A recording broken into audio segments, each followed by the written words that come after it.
I'm Dr. Nicoletti. As you can see from the background, I'm working out of my house today and actually working out of my house this semester. So I decided to try and make these videos at home for chapter 6, hopefully just to assist you with the book and the lessons. And please feel free to email me if these help you out. They might be a little bit rough, but hopefully the information will help. Let me know if it does. That will give me encouragement to keep trying it. Okay, so for this first video, I just want to take a look at section 6.1 in the book and guide you a little bit as to what I would like you to pay attention to. So let's take a look at the first page here. I have the 12th edition. Just kind of follow along here and you should have most of the same things. At the beginning, Hurley provides you with definitions. You want to take a look at those in the examples. And then he gives you, hopefully you've already read chapter 6, looked at the lessons, but now this will help guide you when what you should really come back and focus on when you're doing the homework. So you should already know something about propositional logic when you're looking at this, and you should know that in section 6.1, you're going to be translating English statements into propositional logic. So you could take a look at this first chart, which gives you all the operators, their logical function, and what kinds of terms and phrases they're used to translate.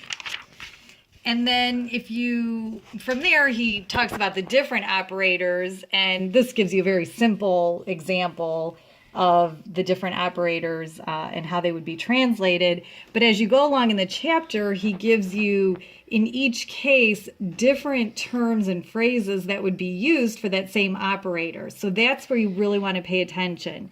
And also pay attention to in the 12th edition, there are, I guess, yellow boxes. Those will give you some formula for translating. Okay, so if you take a look at this first one for negation, he shows you different phrases that would all be translated the same way.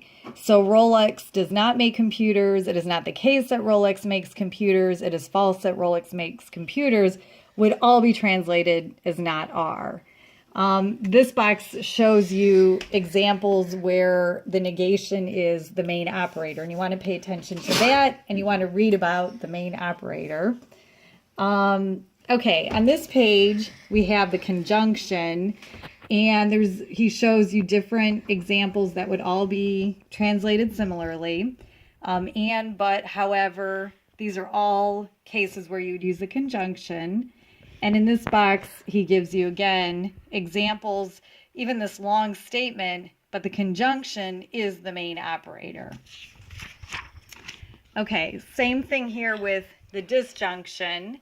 You have or, either or, unless would be, even here where you have unless at the beginning of the statement, that's how you would translate it. And in fact, in the next video, I give you an example where you have unless, and this is the kind of sentence you might come back to for one like that and use it as an example.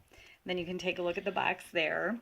Conditional is very interesting because we'll see there's a lot of different phrases that would get translated as a conditional, but in this case, the placement of the antecedent and the consequent can change depending on the term that is used. So the first one is your very simple case of, if Purdue raises tuition, then so does Notre Dame. That would just be P horseshoe N. Here you have if in the middle, but it still designates the consequence. So when you translate it, you would have to reverse the P and it would still be translated this way. Only if always designates the consequent or the necessary condition. So it would get translated this way. The N, what comes after only if, would be in that consequent place. Remember, you have antecedent, horseshoe, consequent, or we speak in terms of the sufficient and necessary conditions, which we learned in, I believe, chapter 1. The sufficient condition is on the left in the antecedent spot, and the necessary condition is on the right in the consequent spot. So make sure you read this very carefully. Provided that would become the antecedent. So Cornell cuts enrollment provided that Brown does would become B horseshoe C. And again, when you see that in a homework problem or an example, you just circle it and use these examples. That's why I'm pointing these out in the book. kind of like a formula, so that whatever your statements are, if you have provided that, you know that what comes after provided that is going to end up in the antecedent spot. Up here you have unconditioned that, would imply that would put brown in the antecedent spot. And where you say implies that, of course, if one thing implies the other, the thing that is implied is going to end up in the spot for the consequent. So take a look at that, reread what he says about sufficient and necessary conditions, and even gives you a little acronym here so you can remember the sufficient condition would be on the left of the horseshoe and the necessary condition on the right. So read through all these, sufficient, necessary, and now if and only if is different than the conditional, it means that the conditional works both ways. It means that for example, both of these would be equivalent, and that would be translated with the triple bar. Okay, now on this page, he goes through different examples where you have a mix of conditionals and disjunctions. Now we're getting into compound statements. And pay attention to some of these where you have double conditionals, because the placement of the parentheses matters. It determines the main operator.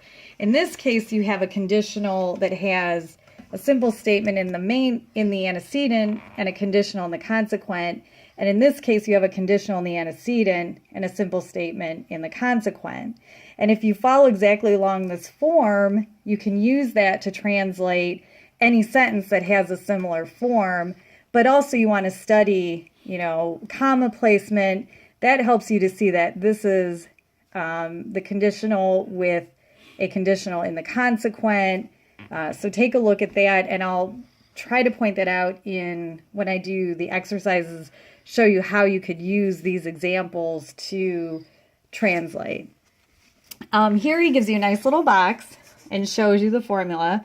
A if B gets translated as B horseshoe A only if B remains that way, and then A if and only if B becomes the triple bar. Now this spot here is very important. You might want to put a star on it. It'll help you to translate negated conjunctions and disjunctions. And even in this box, he talks about De Morgan's rule, and I'll post something about that to give you the equivalent statements. But here, look at these examples.